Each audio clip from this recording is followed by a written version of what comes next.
সুপ্রিয় শিক্ষার্থীবৃন্দ, স্ক্রিনে তোমরা একটি এমসিকিউ প্রশ্ন দেখতে পাচ্ছ। এই প্রশ্নটি হচ্ছে তথ্য ও যোগাযোগ প্রযুক্তি বিষয়ের, আর এই প্রশ্নটি রাজশাহী শিক্ষা বোর্ড 2025 সালে আসছে। তো ভিউয়ার্স, আমি এখন এই প্রশ্নটি সমাধান করব। সুপ্রিয় শিক্ষার্থীবৃন্দ, তোমরা সঙ্গেই থাকো। প্রথম প্রশ্নটি হচ্ছে যে কিন্ডল কি? কিন্ডল এটা একটা পরিচিত নাম। কিন্ডলটা হচ্ছে মূলত একটা ইবুক রিডারের নাম। মানে এটা একটা ডিভাইস যেটা দিয়ে কি করা যায়, আমাদের যে পিডিএফ রিডারগুলো আছে কম্পিউটারে, যেগুলো আমরা পিডিএফ ফাইল বলি, এগুলো কিন্তু সহজে রিড করা যায়। তাহলে এটা সঠিক আনসার হবে এটা।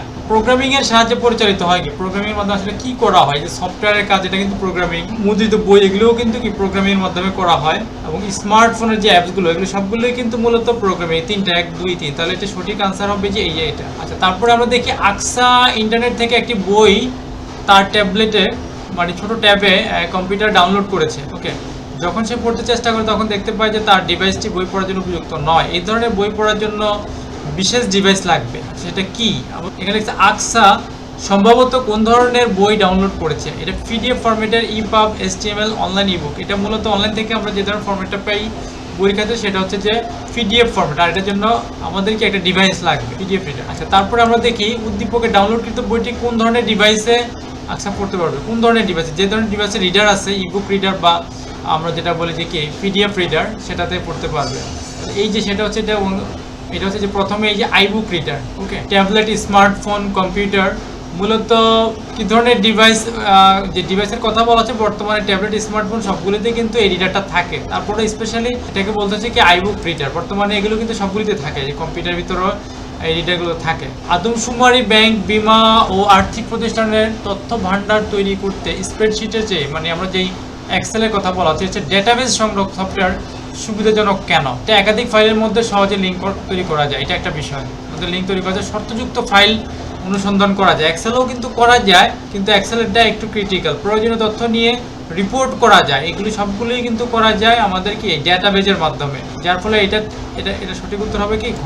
আচ্ছা, তারপরে আমরা দেখি ইলেকট্রনিক পদ্ধতিতে সেবা প্রদান, যেটা ইলেকট্রনিক পদ্ধতি, ইলেকট্রনিক ডিভাইস, সেটা কি বলা ই সেবা বা ই সার্ভিস। এটা সঠিক উত্তর হবে এটা। এটা হচ্ছে ই কমার্স, যেটা হচ্ছে ব্যবসা বাণিজ্যের ক্ষেত্রে ই লার্নিং, দূর থেকে যে প্রশিক্ষণটা নেই আমরা, শিক্ষা গ্রহণ করি। আর ই গভর্নেন্স মানে হচ্ছে সরকারি প্রতিষ্ঠানগুলো যে সকল ওয়েবসাইটগুলো চালায় সেটা। আচ্ছা, তারপরে আমরা দেখি ডিজিট শব্দ অর্থ। ডিজিট মূলত হচ্ছে সংখ্যা, ডিজিট থেকে ডিজিট। আমাদের জীবনে আইসিটি কি ধরনের প্রভাব ও ব্যবহার লক্ষ্য করা যায়? একমুখী, দ্বিমুখী, ত্রিমুখী, বহুমুখী। আসলে বহুমুখী, আমরা আইসিটি ব্যবহার থেকে বহুমুখী করে থাকি। তাহলে এটা সঠিক উত্তর হবে এটা। আচ্ছা, ট্রাভেল শুটিং কথাটি কোনটির জন্য প্রযোজ্য? ট্রাভেল শুটিং কথাটি আসলে মূলত ভিউয়ার্স সফটওয়্যারের সাথে না, ফার্মওয়্যারের সাথে না, হিউম্যানের সাথে না, এটা মূলত হার্ডওয়্যারের সাথে। কম্পিউটার যে ডিভাইস আছে, যে হার্ডওয়্যারগুলো আছে, এটার সাথে। চার্লস ব্যাবেজ যে যন্ত্র তৈরি করেন তা হলো কি?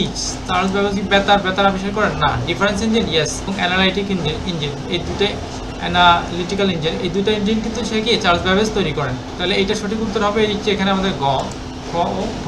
অপেক্ষাকৃত কঠিন পাসওয়ার্ড। কঠিন পাসওয়ার্ডের আসলে সংজ্ঞাটা কি? এখানে স্মল লেটার, ক্যাপিটাল লেটার থাকবে, সংখ্যা থাকবে, স্পেশাল ক্যারেক্টার থাকবে। তো এইগুলো সবগুলি বৈশিষ্ট্য কোনটা থাকে? এই যেটার মধ্যে আছে, এইটা হবে এটা সঠিক উত্তর। আচ্ছা, যে কোনো বস্তুর উপর ডিজাইন প্রিন্ট করতে, কোন সফটওয়্যার প্রয়োজন হয়? ডিজাইনিং এর যে বিষয়টা, সেটা আমরা মূলত জানি যে কি, সাধারণত যে আমরা দেখি যে ফ্রেশের মধ্যে যে কি দিয়ে কাজ করে, তারা মূলত ফটোশপেও কাজ করে। মূলত ফাইনালি এটা কোথায়? ইলাস্ট্রেটরে এই কাজটা করা হয়। ফাইনালি এই ডিজাইন প্রিন্ট করতে ইলাস্ট্রেটর ব্যবহার করা হয়। ওয়ার্ড প্রসেসর না পাওয়ার পয়েন্ট। আচ্ছা, তারপরে এমএস এক্সেল এর গুণ করার ফাংশন কোনটি? মাইক্রোসফট এক্সেল এ যেটা আমরা করি, সেটা গুণ করার ফাংশনটা হচ্ছে মধ্যে এই যে প্রোডাক্ট, এটার মাধ্যমে এই ফর্মুলার মাধ্যমে করা হয়।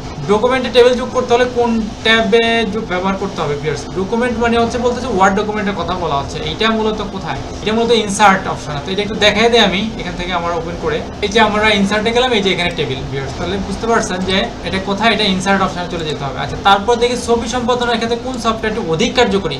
ছবির কাজ কিন্তু আমরা দেখা যাচ্ছে যে ইলাস্ট্রেটরও কিছু করা যায়, ওয়ার্ড প্রসেসরও হালকা পাতলা কিছু করা যায়। মূলত মূল কাজটা করতে হয় ফটোশপের মধ্যে। এটা হচ্ছে গিয়া ছবি সম্পাদনের ক্ষেত্রে। আছে এসএলকে বিসেল দিয়ে ভাগ করার জন্য ফলাফল সেলের শুরুতে কি লিখতে হবে? মানে স্টার্টিং একটা ফর্মুলা, মূলত এটা একটা ফর্মুলা। এসএলকে যখনই ভাগ গুণ যাই করি, সবগুলো এটা কি ফর্মুলা স্টার্টিং এ আমাদের লিখতে হয় সমান চিহ্ন। তাহলে এটা প্রথমটা হবে এই যে এটা। ফটোশপ ফেদার ঘরে 10 টাইপ করলে প্রান্তের নমনীয়তা কত হবে? এটা প্রায় দ্বিগুণ হয়ে যাবে। এই যে প্রান্তের নমনীয়তা, এই যে আমরা দেখি এখানে এটা কি 20 হবে। ফটোশপে সিলেক্টেড লেয়ারের সাথে এর নিচের লেয়ারকে একীভূত, মানে অনেকগুলো লেয়ার থাকে, যেমন আমরা এখানে দেখি যে এখানে একটা লেয়ার, আমরা চাইলে আরো লেয়ার নিতে পারি। সবগুলোকে যদি আমরা কি করি, একীভূত করার কমান্ড কোনটি? সেটা হচ্ছে আমাদের মূলত কি উপর থেকে নিচের দিকে মার্জ ডাউন।